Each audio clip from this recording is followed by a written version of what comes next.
जय श्री कृष्ण। राधे राधे। आज हनुमान जी का दिन है। आइए सुनते हैं मंगलवार व्रत कथा।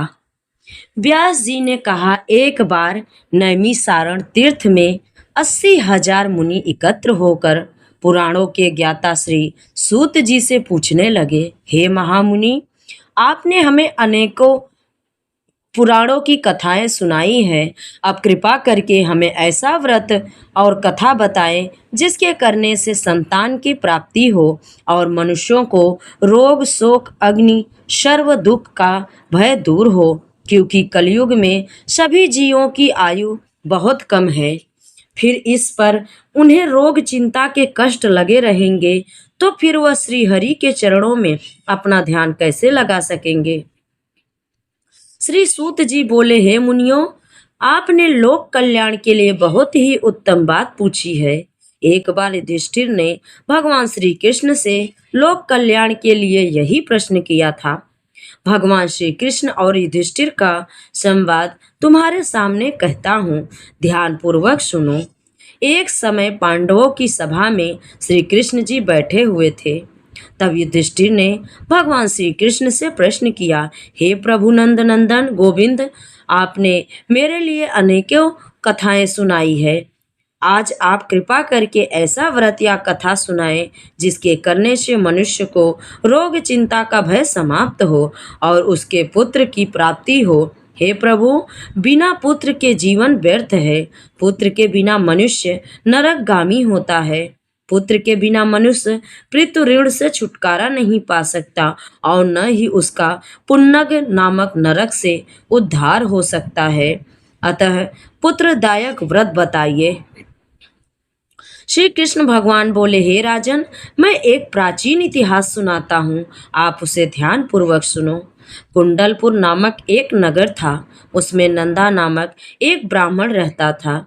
भगवान की कृपा से उसके पास सब कुछ था, फिर भी वह दुखी था। इसका कारण यह था कि ब्राह्मण की स्त्री सुनंदा के कोई संतान न थी।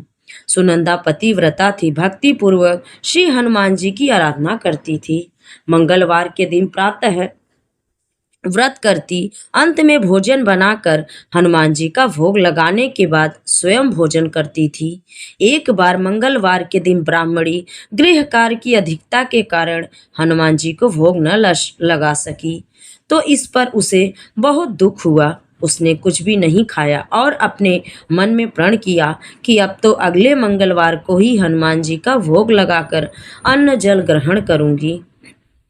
ब्राह्मणी सुनंदा प्रतिदिन भोजन बनाती, श्रद्धापूर्वक पति को खिलाती, परंतु स्वयं भोजन नहीं करती और मन ही मन श्री हनुमान जी की आराधना करती थी। इसी प्रकार 6 दिन गुजर गए और ब्राह्मणी सुनंदा अपने निश्चय के अनुसार भूखी प्यासी निराहार रही। अगले मंगलवार को ब्राह्मणी सुनंदा प्रातःकाल ही बेहोश होकर गिर पड़ी। ब्राह्मणी सुनंदा की इस असीम भक्ति के प्रभाव से श्री हनुमान जी बहुत प्रसन्न हुए और प्रकट होकर बोले, सुनंदा, मैं तेरी भक्ति से बहुत प्रसन्न हूँ, तू उठ और वर मांग। सुनंदा अपने आराध्य देव श्री हनुमान जी को देखकर आनंद की अधिकता से विहीन हो श्री हनुमान जी के चरणों में गिरकर बोली, हे प्रभु, मेरी कोई संतान नहीं है, कृपा करके मुझे संतान प्राप्ति का आशीर्वाद दे, आपकी अति कृपा होगी। श्री महावीर जी बोले, तेरी इच्छा पूर्ण होगी, तुझे एक कन्या पैदा होगी, उसके अष्टांग प्रतिदिन सोना दिया करेंगे। इस प्रकार कहकर श्री महावीर जी अंतर्ध्यान हो गए। ब्राह्मणी सुनंदा बहुत हर्षित हुई और सभी समाचार अपने पति से कहा। ब्राह्मण देव कन्या का वरदान सुनकर कुछ दुखी हुए, परंतु सोना मिलने की बात सुनी तो बहुत प्रसन्न हुए। विचार किया कि ऐसी कन्या के साथ मेरी निर्धनता भी समाप्त हो जाएगी। श्री हनुमान जी की कृपा से वह ब्राह्मणी गर्भवती हुई और 10वें महीने में उसे बहुत ही सुंदर पुत्री प्राप्त हुई। यह बच्ची अपने पिता के घर में ठीक उसी तरह से बढ़ने लगी जिस प्रकार शुक्ल पक्ष का चंद्रमा बढ़ता है। 10वें दिन ब्राह्मण ने उस बालिका का नामकरण संस्कार कराया। उसके कुल पुरोहित ने उस बालिका का नाम रत्नावली रखा, क्योंकि यह कन्या सोना प्रदान किया करती थी। इस कन्या ने पूर्व जन्म में बड़े ही विधान से मंगलदेव का व्रत किया था। रत्नावली का अष्टांग बहुत सा सोना देता था। उस सोने से नंदा ब्राह्मण बहुत ही धनवान हो गया। अब ब्राह्मणी भी बहुत अभिमान करने लगी थी। समय बीतता रहा। अब रत्नावली 10 वर्ष की हो चुकी थी।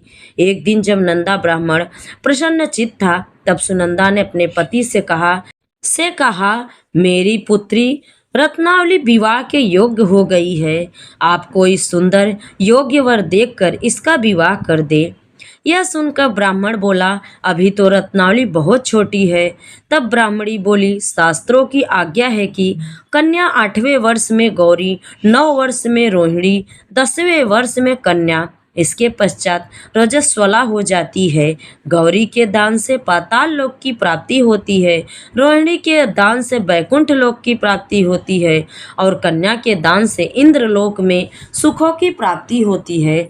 अगर हे पतिदेव रजस्वला का दान किया जाता है तो घोर नरक की प्राप्ति होती है। इस पर ब्राह्मण बोला, अभी तो रत्नावली मात्र 10 ही वर्ष की है और मैंने तो 16-16 साल की कन्याओं के विवाह कराए हैं।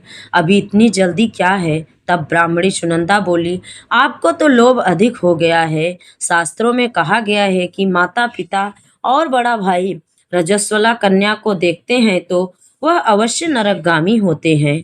तब ब्राह्मण बोला, अच्छी बात है, कल मैं अवश्य ही योग्य वर की तलाश में अपना दूत भेजूंगा। दूसरे दिन ब्राह्मण ने अपने दूत को बुलाया और आज्ञा दी कि जैसी सुंदर मेरी कन्या है वैसा ही सुंदर वर उसके लिए ढूंढ कर लाओ। दूत अपने स्वामी की आज्ञा पाकर निकल पड़ा।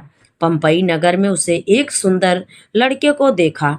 वह लड़का एक ब्राह्मण परिवार का बहुत गुणवान पुत्र था। इसका नाम सोमेश्वर था। दूत ने इस सुंदर और गुणवान ब्राह्मण पुत्र के बारे में अपने स्वामी को पूर्ण वितरण दिया। ब्राह्मण नंदा को भी सोमेश्वर अच्छा लगा और फिर शुभ मुहूर्त में विधि पूर्वक कन्यादान करके ब्राह्मण ब्राह्मणी संतुष्ट हुए। लेकिन ब्राह्मण के मन में तो लोभ समाया हुआ था। उसने कन्यादान तो कर दिया था, पर वह बहुत दुखी भी था। उसने विचार किया कि रत्नावली तो अब चली जाएगी और मुझे इससे जो सोना मिलता था वह नहीं मिलेगा। मेरे पास जो धन था कुछ तो इसके विवाह में खर्च हो गया और जो शेष बचा है वह भी कुछ दिनों के बाद समाप्त हो जाएगा। मैंने तो इसका विवाह करके बहुत बड़ी भूल कर दी। अब कोई ऐसा उपाय हो कि रत्नावली मेरे घर में ही रहे, अपनी ससुराल न जावे। लोभ रूपी राक्षस ब्राह्मण के मस्तिष्क पर छाए जा रहा था। रात भर अपनी सैया पर बेचैनी से करवटें बदलते बदलते उसके एक बहुत सी क्रूर निर्णय लिया। उसने विचार किया कि जब रत्नावली को लेकर उसका पति सोमेश्वर अपने घर के लिए जाएगा तो वह मार्ग में छिपकर सोमेश्वर का वध कर देगा और अपनी लड़की को अपने घर ले जाएगा, जिससे नियमित रूप से उसे सोना भी मिलता रहेगा और समाज का कोई मनुष्य उसे दोष भी नहीं दे सकेगा। प्रातः काल हुआ तो नंदा और सुनंदा ने अपने जमाई और लड़की को बहुत सारा धन देकर विदा किया। सोमेश्वर अपनी पत्नी रत्नावली को लेकर ससुराल से अपने घर की तरफ चल दिया। ब्राह्मण नंदा महालोभ के वशीभूत हो अपनी मति खो चुका था। पाप पुण्य को उसे विचार न रहा। अपने भयानक और दुष्ट निर्णय को कार्य रूप देने के लिए उसने अपने दूत को मार्ग में अपने जमाई का वध करने के लिए भेज दिया, ताकि रत्नावली से प्राप्त होने वाला सोना उसे हमेशा मिलता रहे और वो कभी निर्धन न हो। ब्राह्मण के दूत ने अपने स्वामी की आज्ञा का पालन करते हुए उसके जमाई सोमेश्वर का मार्ग में ही वध कर दिया। समाचार मिलते ही ब्राह्मण नंदा मार्ग में पहुंचा और रोने लगा। अपनी पुत्री रत्नावली से बोला, हे पुत्री, मार्ग में लुटेरों ने तेरे पति का वध कर दिया। भगवान की इच्छा के आगे किसी का कोई वश नहीं चलता। अब तू घर चल, वहां रहकर शेष जीवन व्यतीत करना। जो भाग्य में लिखा है वही होगा। अपने पति की अकाल मृत्यु से रत्नावली बहुत दुखी हुई। करुण और कुंदन रोते हुए अपने पिता से बोली, हे पिताजी, इस संसार में जिस स्त्री का पति नहीं है उसका जीना व्यर्थ है। मैं अपने पति के साथ ही अपने शरीर को जला दूंगी और सती होकर अपने इस जन्म को, माता पिता के नाम को और सास ससुर के यश को सार्थक करूंगी। ब्राह्मण नंदा अपनी पुत्री रत्नावली के वचनों को सुनकर बहुत दुखी हुआ। विचार करने लगा, मैंने व्यर्थ में ही जमाई वध का पाप अपने सिर ले लिया। रत्नावली तो उसके पीछे अपने प्राण तक देने को तैयार है। मेरा तो दोनों तरफ से मरण हो गया। धन तो अब मिलेगा नहीं। जमाई वध के पाप के फलस्वरूप यम यातना भी भुगतनी पड़ेगी। यह सोचकर वह बहुत खिन्न हुआ। सोमेश्वर की चिता बनाई गई। रत्नावली सती होने की इच्छा से अपने पति का सिर अपनी गोद में रखकर चिता में बैठ गई। जैसे ही सोमेश्वर की चिता को अग्नि लगाई गई, वैसे ही प्रसन्न हो मंगलदेव वहां प्रकट हुए और बोले, हे रत्नावली, मैं तेरी भक्ति से प्रसन्न हूँ, तू वर मांग। रत्नावली ने अपने पति का जीवन दान मांगा। तब मंगलदेव बोले, रत्नावली, तेरा पति अजर अमर है, यह महाविद्वान भी होगा और इसके अतिरिक्त तेरी जो इच्छा हो वह वर मांगो। तब रत्नावली बोली, हे ग्रहों के स्वामी, अगर आप मुझ पर प्रसन्न हैं तो मुझे यह वरदान दीजिए कि जो भी मनुष्य मंगलवार के दिन प्रातः काल लाल पुष्प लाल चंदन से पूजा करके आपका स्मरण करे, उसको रोग व्याधि न हो, स्वजनों का कभी वियोग न हो, सर्प अग्नि और शत्रुओं का भय न रहे। जो स्त्री मंगलवार का व्रत करे वह कभी विधवा न हो। मंगलदेव तथास्तु कहकर अंतर ध्यान हो गए। सोमेश्वर मंगलदेव की कृपा से जीवित हो उठा। रत्नावली अपने पति को पुनः प्राप्त कर बहुत प्रसन्न हुई और मंगलदेव का व्रत कर प्रत्येक मंगलवार को करके व्रतराज और मंगलदेव की कृपा से इस लोक में सुख ऐश्वर्य को भोगते हुए अंत में अपने पति के साथ स्वर्ग लोक को चली गई। प्रेम से बोलिए हनुमान जी महाराज की जय। अब सुनते हैं श्री राम जी की कथा। प्रेम से बोलिए श्री राम की जय, माता सीता की जय, लक्ष्मण भैया की जय। एक बार श्री राम, लक्ष्मण और सीता जी पिता दशरथ जी की आज्ञा से वनवास जाने लगे। रास्ते में सभी तीर्थ गंगा यमुना गोमती नदियों में पितृ तर्पण कर वन में कंद मूल फल फूल खाते हुए वन में अपना समय व्यतीत करने लगे। कार्तिक का महीना आया। एकम के दिन लक्ष्मण जी ने राम जी की आज्ञा से फल फूल लाकर माँ सीता को दिए। तब माँ सीता ने 4 पतल परोसी। तब लक्ष्मण जी ने पूछा, भाभी माँ, हम 3 हैं, फिर 4 में क्यों परोसा? तब माँ सीता बोली, 1 पत्तल गौ माता की है। राम जी लक्ष्मण जी गौ माता को पत्तल परोस दी। तब राम जी ने पूछा, सीता जी, आपने खाना शुरू क्यों नहीं किया?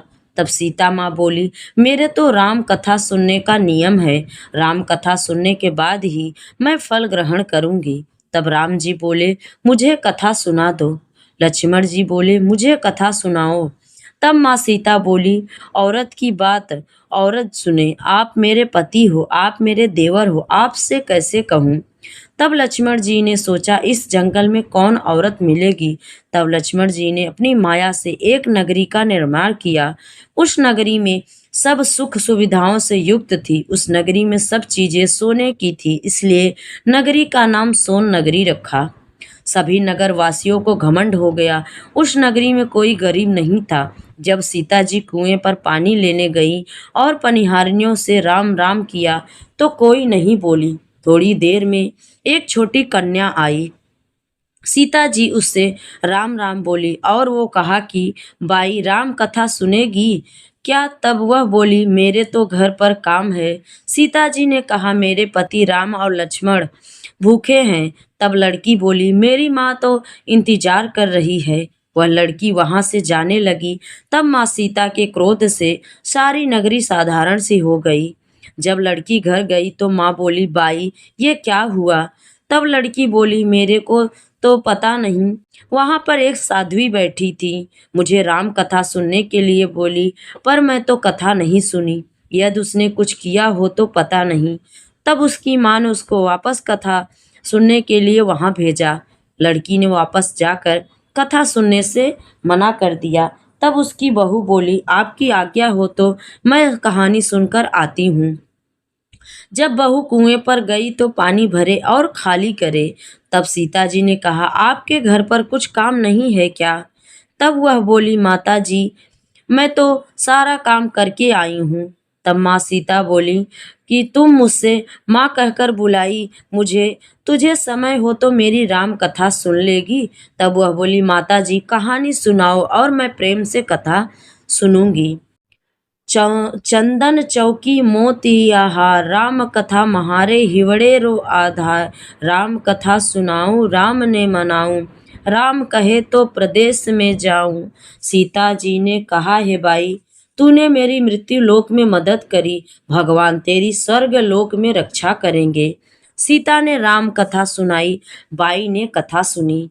आओ राम बैठो राम, जल भर झारी लाई राम, केला री दातून लाई राम, ठंडा जल भर लाई राम, सम्हारो पधारो राम, झगल्ला टोपी झगल्ला राम, कड़ा किलंगी लाई राम, स्वर्ण सिंहासन लाई राम, तापर आप बिराजो राम, झालर टिकरा लाई राम, शंख ध्वनि गरड़ाऊं राम, हिवड़े हीरा सेवे राम, निरक्ता मन मोहे राम, चरण शरण में आई राम, शरण आपरी ले आयो राम, माखन मिश्री लाई राम, माखन मिश्री आरोगो राम, दूध भर कटोरी लाई राम, मेवा चिरंजीव परोसू राम, खाती मीठी चाखा राम, चरखो फरको आगो राम, रूच रूच भोग लगाऊं राम, जो आवे सो ले लो राम, जल भर झारी लाई राम, अबे आचमन कर लो राम, रे श्याम गमछो ल्यायु राम, हाथ मुंह पोछ लो राम, पुष्पा सुसेज बिछाऊं राम, अंतरिया छिड़काऊं राम, हिंगलू डोला दलाऊं राम, सीता जी चरण दबाए राम, सुख भर सेज पोठो राम, हाजर पंखा डोलू राम, थामे राम महामे राम, रोम रोम में राम ही राम, घट घट माय बिराजो राम, मुख में तुलसी बोलो राम, खाली मिजाज काई काम, जब बोलो जब राम ही राम, बोलो पंछी राम राम, पूर्ण होए मंगल काम। राम कथा पूर्ण हुई तो सीता जी ने कहा, हे भाई, तूने मेरी राम कथा सुनी, मेरी सहायता की, राम जी लक्ष्मण को जिमाया है, भगवान तेरी भी रक्षा करेंगे, तुझे स्वर्ग का सुख मिलेगा। सीता माता ने उपहार स्वरूप अपने गले का हार दे दिया। जब वह घर गई तो उसके मटका सब सोने के हो गए। सासू जी ने कहा, ये सब तू कहाँ से लाई? मैं माँ सीता से राम कथा सुनी तो इसी प्रकार का फल है। सासू जी ने कहा, प्रतिदिन राम कथा सुन आना। बाई को राम कथा सुनते बहुत दिन हो गए। तब उसने माँ सीता से पूछा, इसका उद्यापन विधि बताइए।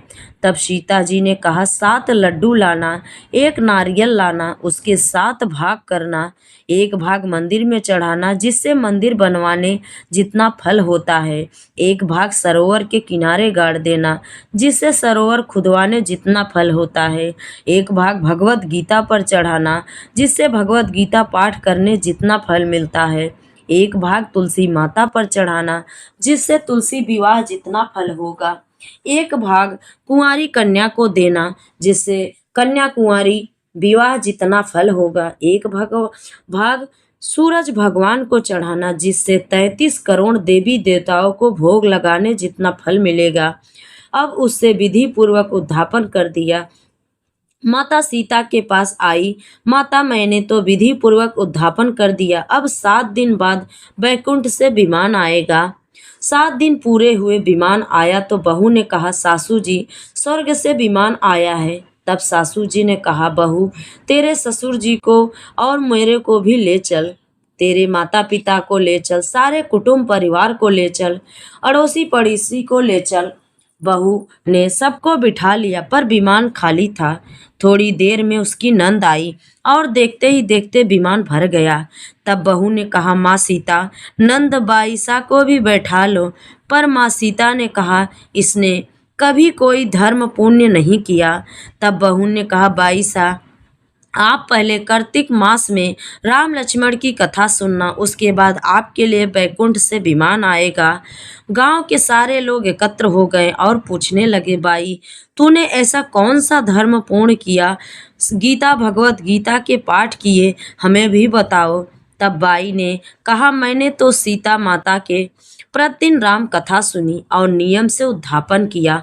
तब समस्त ग्रामीण राम कथा सुनने की जिद करने लगे। तब बाई राम कथा कहने लगी और सब नर नारी सुनने लगे। राम कथा संपूर्ण होते ही समस्त नगरी सोने की हो गई। बाई ने कहा, जो कोई राम कथा सुनेगा उसको मेरे समान ही फल मिलेगा। सब राम लक्ष्मण की जय जयकार करने लगे और विमान स्वर्ग में चला गया। 7 स्वर्ग के दरवाजे खुल गए। पहले द्वार पर नाग देवता, समस्त देवी देवता पुष्प वर्षा करने लगे। देवताओं ने पूछा कि तूने क्या पूर्ण किया? तब उसने कहा, मैंने तो राम लक्ष्मण जानकी की कहानी सुनी। तू समस्त देवताओं ने कहा, वर मांग। तब उसने कहा कि मेरे तो सब सिद्धियां हैं, मुझे यह वर दो कि जो भी श्रद्धा और भक्ति से राम कथा लक्ष्मण जानकी की कहानी सुनेगा उसको मेरे समान ही फल मिले। सभी देवताओं ने पुष्प वर्षा करते हुए तथा अस्तु कहा। चारों ओर राम राम की जय जयकार होने लगी। प्रेम से बोलिए श्री राम और माता सीता की जय हो। अगर आप सभी को कथा अच्छी लगे तो लाइक शेयर और चैनल को सब्सक्राइब जरूर करें। कमेंट में जय श्री राम जरूर लिखें।